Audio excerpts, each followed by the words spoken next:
welcome. Myself, Dr. Roshini, your OBGYN faculty at DigiNerve. So, since we are nearing our INI-CET exam and doing quick revision for that, let us start with today's topic, that is Abnormal Uterine Bleeding, AUB.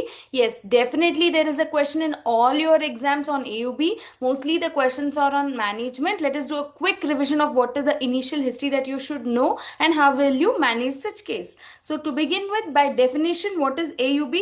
It confines to any amount of bleeding which is does not come for her normal menstrual bleeding terms. Okay, maybe it is in regularity, or it is in the volume, or it is in the duration, or it is in the frequency, that the month, every month frequency, or the duration of flow, or the regularity, every 28 days flow, or the flow duration, it is 5 days to 10 days, whatever is the abnormality that she is facing, all of them.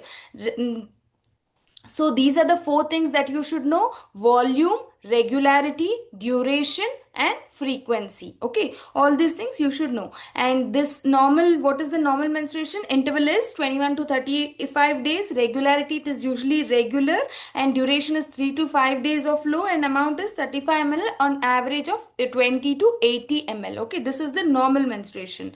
Coming to the FIGO classification, the famous PALM COEIN classification. PALM stands for your structural cause and COEIN stands for your functional cause for AUB. So P stands for polyps, adenomyosis, leiomyoma, hypermalignancy, and hyperplasia. I'm pretty sure you all know this. This is 100% to know. Okay, you cannot miss this topic. Then next is your COEIN. These are your functional causes for AUB. That is your coagulopathy disorders or ovulatory dysfunction, endometrial causes, iatrogenic, and not yet otherwise classified. Okay, these are the other causes or functional causes for AUB. So to begin with the classification, amongst these the commonest topic is your leiomyoma or the fibroids. Okay, this is the commonest topic, and also this is the commonest presentation. Most common cause for AUB is leiomyoma. Okay, so we know all this are the causes, PALM and COEIN. So leiomyoma has another classification by FIGO. This is the staging. Okay, here it is from 0 to 8.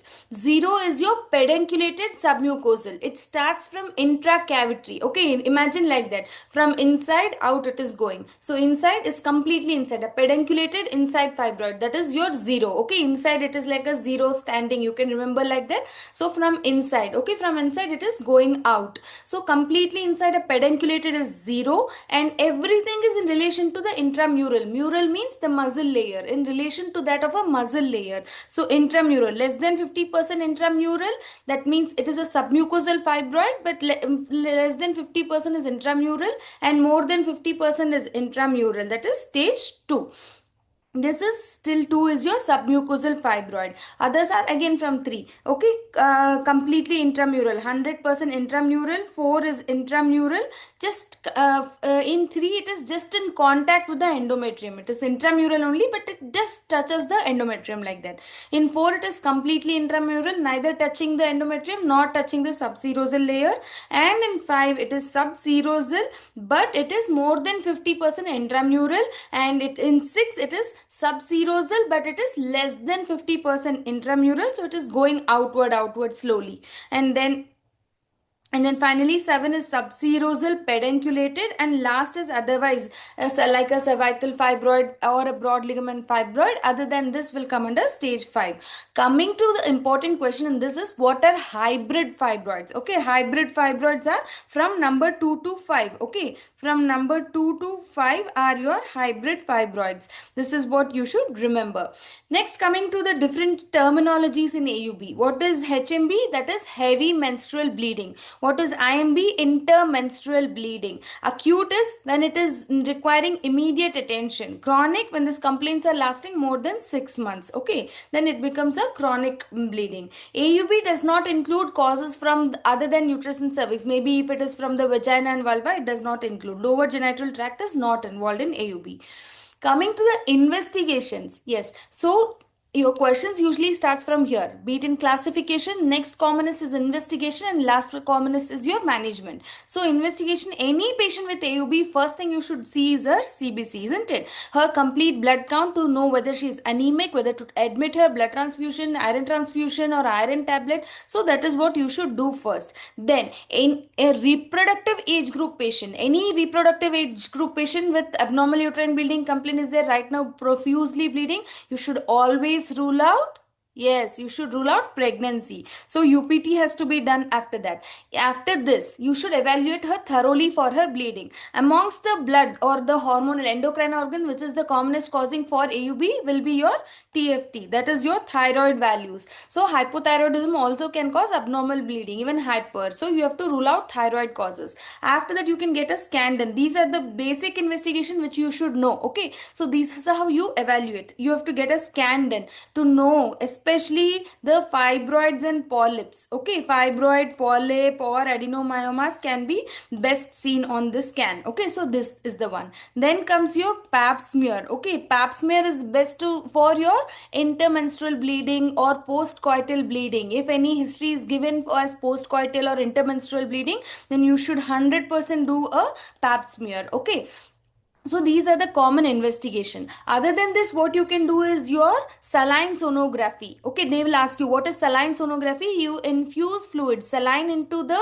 uterine cavity and then you do a scan. This is best done to differentiate a polyp versus fibroid. Then you will do saline infusion sonography. Okay, this is what you can do. So these are the common things that you should do. These are the investigation. Next, coming to ovulatory cycles. If it is a ovulatory heavy menstrual bleeding, so if it is ovulatory heavy menstrual bleeding, then what is the best management for this would be your NSAIDs. Okay, NSAIDs like mefenamic acid are best given. It will almost reduce 30 to 50% of bleeding and also reduces the recurrence. After that, where mefenamic acid NSAIDs are not working, then you can go for hormonal, regular hormonal therapy, even your OC pills. The non-contraceptive benefit of OC pills is your this one, isn't it? So even if something like that is there which is not reducing with the mefenamic acid or NSAIDs, then you can go for OC pills and hormonal methods, or cyclical progesterones can be given. Okay, either you can give OC pills or you can give last 15 days only progesterone pills. Okay, this is to control or to help for the ovulatory hormonal regularization. This is what you can give. So next being management of AUB. So this one table will briefly tell you about how you will go ahead based on the history that is given to you. For example, if it is a history given of AUB polyp, okay, if it is a single polyp, you can just do hysteroscopy. Remember, anything inside the cavity, any abnormal inside the cavity or nearing the cavity, then you should treat it hysteroscopically. Any abnormality in the fundus or outside like subserosal layer, then you should treat it laparoscopically. This is the commonest question that they ask. Okay, single polyp, hysteroscopic polypectomy. Multiple polyps, hysteroscopic polypectomy followed by LNG-IUS can be given. And then AUB-A is there. If it is a woman desirous of fertility, immediate conception not desired, then you can give a LNG-IUS. This acts even to reduce bleeding and then you can remove it whenever she requires fertility. And women not desirous of fertility, then you can go ahead with GnRH agonists or even add back therapy. After some time you can go even for hysterectomy also. Then comes your AUB-L. So AUB-L is your submucosal fibroid different and intramural different and subserosal different. Okay, so submucosal always hysteroscopy. Okay, hysteroscopic or abdominal resection depending on the size. If it is too huge, you don't think it will come out of the os, then only you will go for a abdominal method. Intramural and subserosal, immediate conception is not desired, then you can go for LNG-IUS as the first line of treatment. When immediate conception is desired, then give tranexamic acid.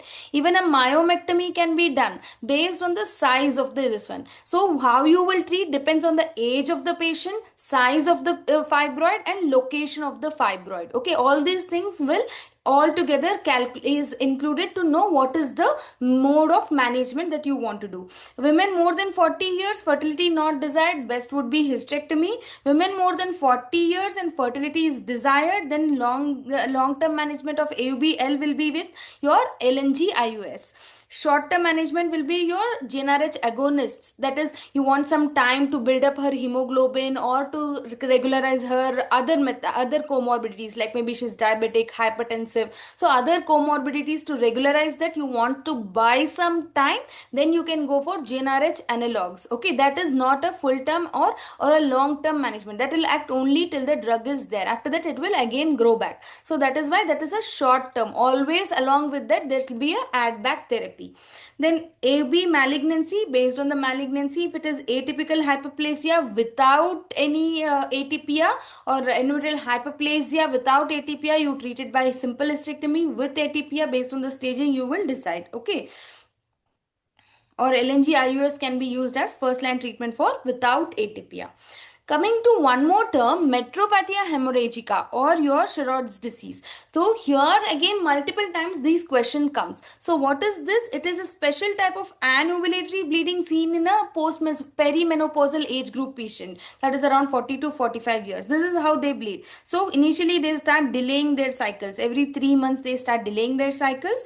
After that they will have 6 months of amenorrhea followed by continuous bleeding. Same way. Initially there is irregular, 3 months like that. And then they'll be suddenly continuous bleeding and not able to stop this bleeding. Okay, this is how they present. So this how we diagnose is basically on your endometrial biopsy, and that biopsy will have this Swiss cheese pattern of appearance. You can see this, you can see in your Tom and Jerry how the cheese looks like, isn't it? A holes. So that is how a Swiss cheese looks, multiple holes on this one. So this is how it looks. So this is a Swiss cheese pattern seen in metropathia hemorrhagica. You can see there is no glandular layer, there is just one columnar epithelium layer, and there is empty and big empty vacuoles are there. So this is how you will differentiate from a normal endometrium to this Swiss cheese pattern of endometrium. So here if you see this, then it becomes a metropathia hemorrhagica. So what kind of pattern? Swiss cheese pattern of endometrium is there. Okay, so what kind of pattern you see? You see a Swiss cheese pattern of endometrium in case of a metropathia hemorrhagica. Next, going ahead with overall management of AUB. So here it is depending on the complaint. First of all, symptomatic management will be what? Your NSAIDs, tranexamic acid or antifibrinolytics. Okay, that is your antifibrinolytic, that is your tranexamic acid. NSAIDs will be your mefenamic acid. Then comes your hormones. Hormones will be for mostly your functional cause of AUB. Then you can give hormones. And for surgical management will be for your gross structural cause of abnormality, like polyp, fibroid, adenomyomas are there in such cases. So what is the adenomyoma is there? So what polyp will be what? Polypectomy. Hysteroscopic polypectomy would be the best choice.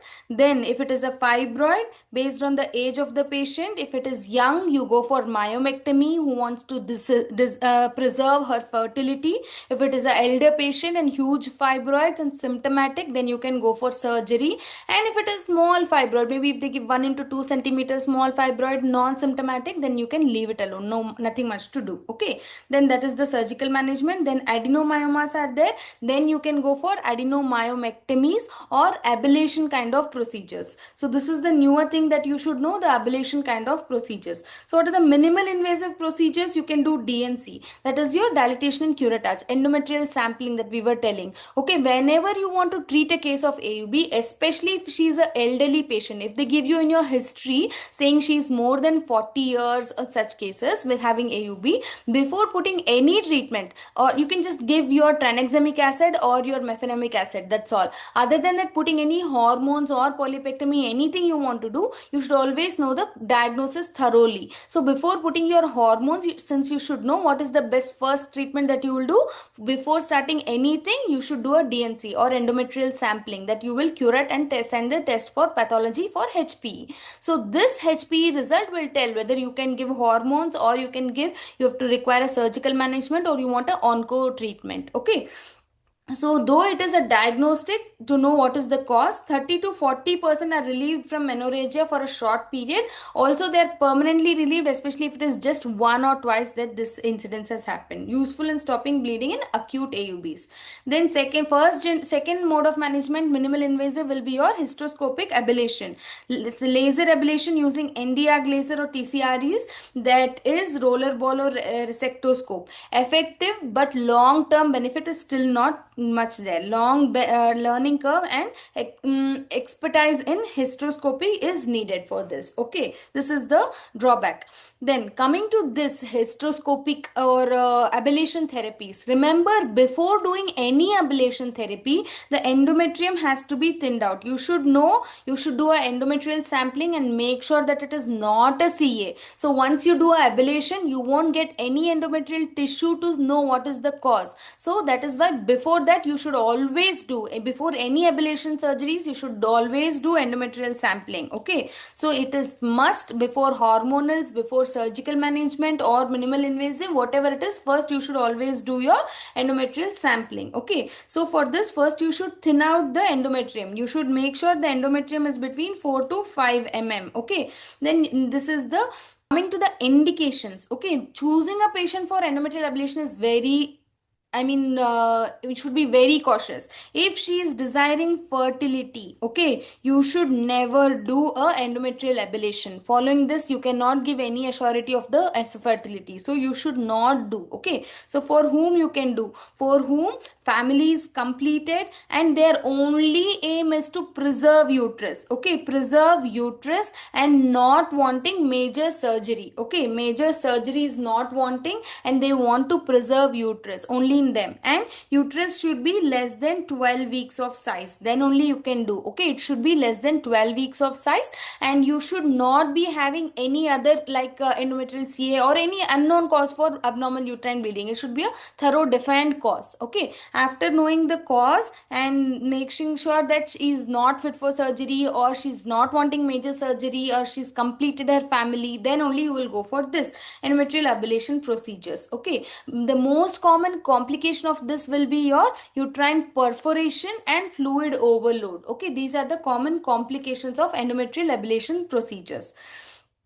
So this is a roller ball ablation. You can see this roller ball will go and remove the endometrium. Roller ball ablation. This is your loop ablation. It will just loop around and get it out. And this is your thermal ablation. There are others also. This is your radio frequency energy freezing with a special probe. Heated fluid is pushed in. Heated balloon is there. Microwave energy. Electrosurgery with roller ball or tipped resectoscope. Okay, this will go inside and slowly will keep removing the full endometrium. These are the different procedures. So before concluding, let us do some quick MCQs.